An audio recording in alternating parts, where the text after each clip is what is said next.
All right, Algebra Chapter 7, Cumulative Review Practice. This is kind of the second page of your review. And you got a couple of things here, different concepts. One of which is just recognizing, I just wanted to start with this, that you're doing the distributive property on these. You have 8m plus 24. And then I want to be careful and highlight this as much as I can. That negative is going to be distributed through. So this is negative 6m plus 10. Okay, that negative, it's a negative 2, make that a little bigger, is going to go through to everything. So it does change our signs here on the second part, and that's one of the most missed things on problems like this. Once I do that again, they're just asking me to simplify this, so I combine my like terms. You have 8m and negative 6m, so that's 2m.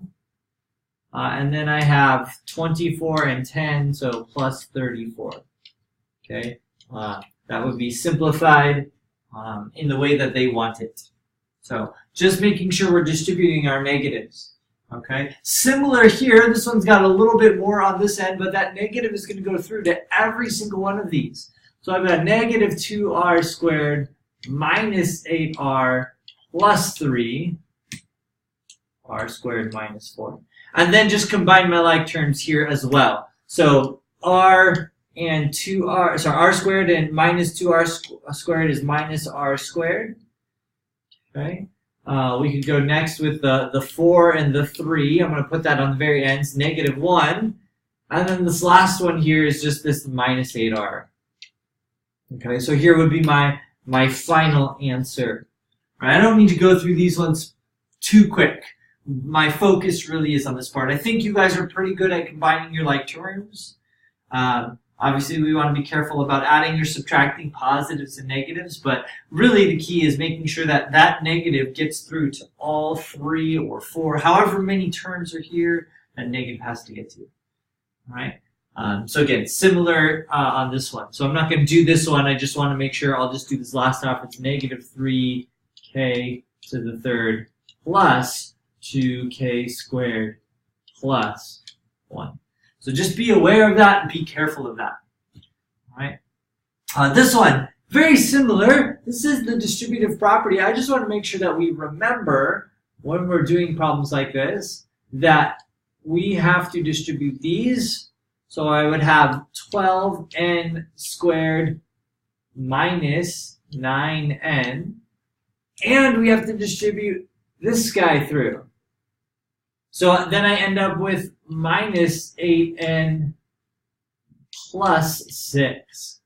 Okay? And really, it's almost done. You just have to combine your middle term. So we get 12n squared minus 17n plus 6.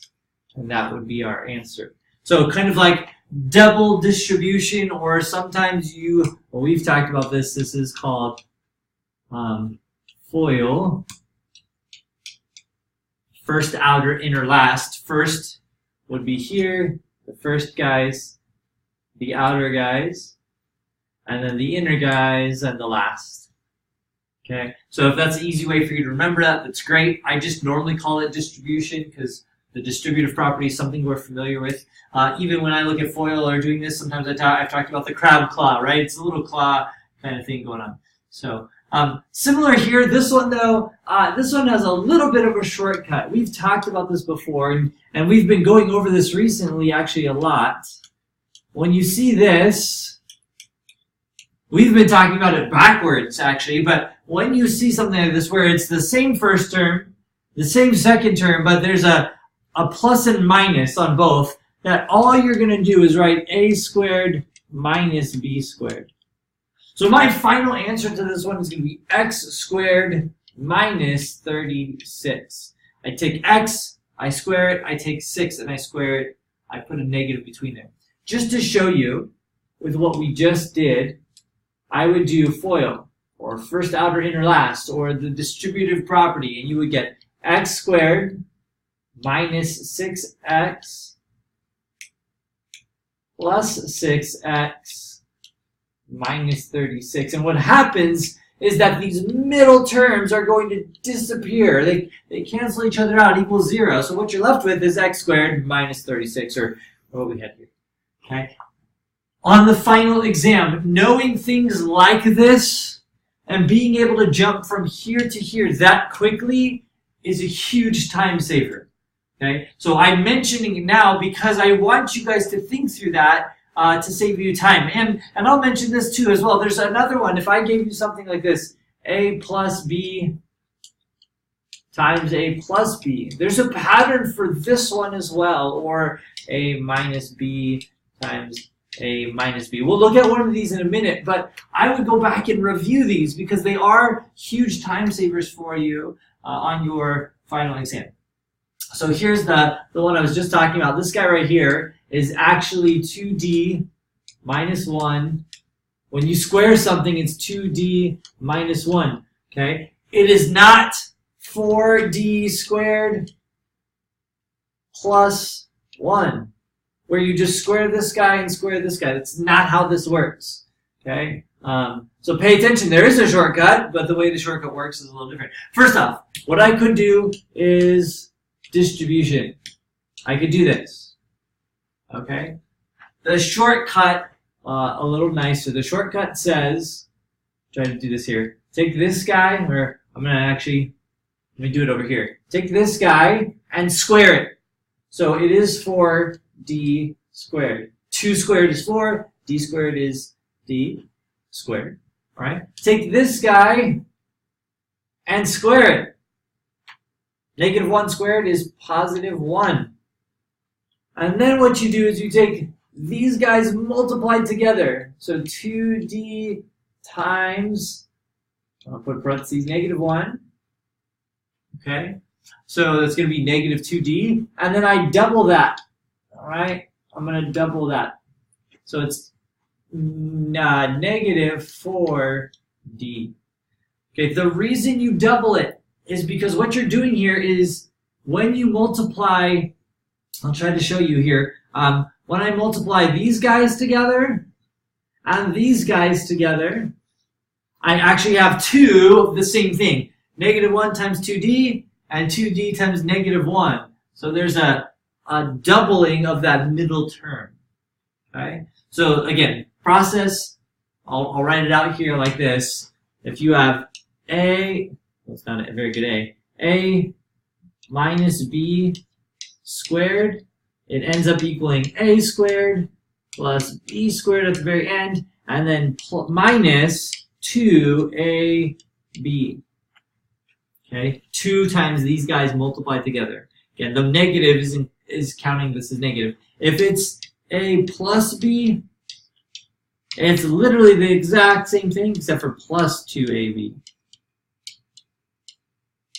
Okay, so that's really the only difference between the two. All right, hopefully that's helpful. All right, things like this, I just want to make sure you don't overthink something like this. Sometimes students look at this and they're like thinking too hard about things like factoring. This kind of takes place in all of the factoring starting problems. So you really are just solving this like a basic algebra problem. I move the numbers to one side and then I divide. Okay, so don't overcomplicate. When we start factoring, it's because there's squareds involved, right? You have problems that look like this, where you have a square. Okay. So this guy, we actually just talked about this a minute ago. I'm going to go back to it right here. This is this situation. I'm going to point it out when we get there. It's a squared minus b squared. So I know this is what it's going to look like. Okay. So I look at this and I see this. Notice what's happening is that both of these are perfect squares, b squared and 49. So I know that this is b plus 7, the square root of 49 is 7, times b minus 7, and that is equal to 0. If you don't trust me, just fair, you might not, then try to take this guy right here and do the distributive property, okay, FOIL, and you'll actually end up back with this. Okay, so you can kind of see where FOIL goes. And what we said is when we have problems like this, where you have an equals 0, one of these two things, either this guy over here or this guy over here, has to equal 0. Because when you multiply two numbers together, the only way to get an answer of 0 is one of them is. So I take b plus 7, set that equal to 0. Take b minus 7, set Set that equal to 0.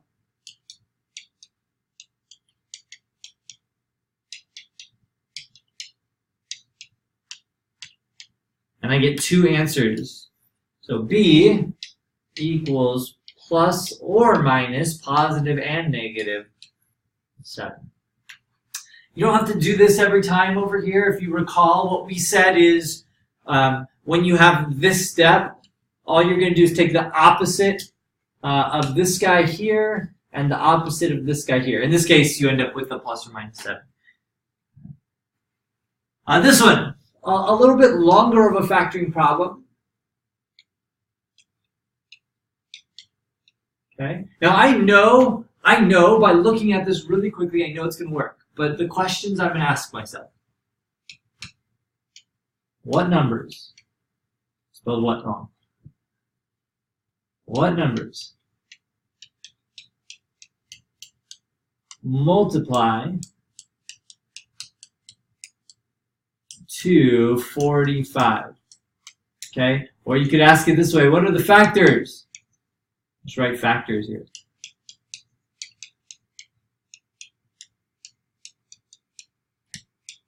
All right?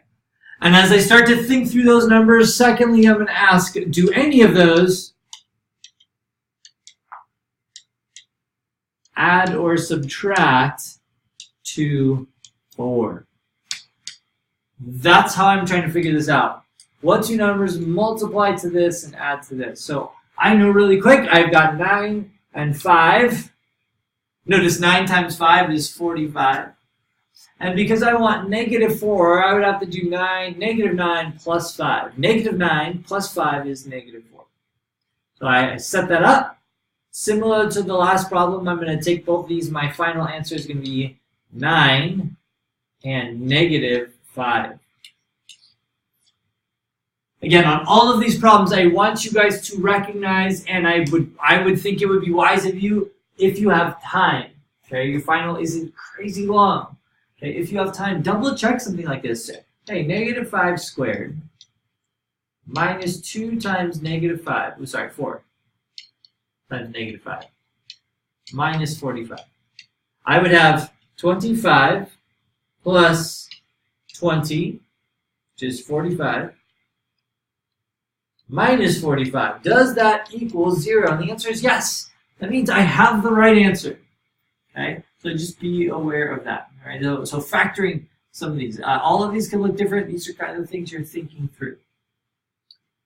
All right, number 20. On this one, there's different ways to do this. So 4f squared plus 18f. And I'm just going to do this really quick. Minus 10. I'm going to put everything on one side. All right. Simplify a little bit. All of these are divisible by 2. So I have 2f squared plus 9f minus 5. Okay, and I can basically divide everything by 2. Divide by 2, divide by 2. This will cancel out here, and then 0 divided by 2 is 0. So I have a new problem. 2f squared plus 9f minus 5 equals 0. Okay. Now, quick difference. Let's look at this problem compared to this one. Difference, there's no number here. Technically there is, it's a 1, right? But they don't even write that. So there's no number there other than a 1. But on this one, oops, sorry, there is. So this one's a little different. Okay? There's a step 0, if I can call it. If I'm going to look on like the little steps I wrote here. So again, we're thinking backwards now here. Try to kind of put all this down here.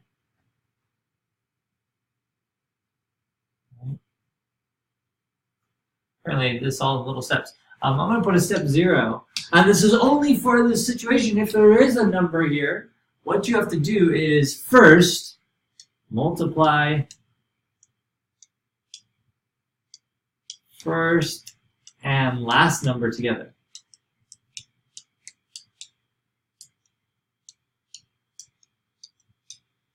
And that'll give you the number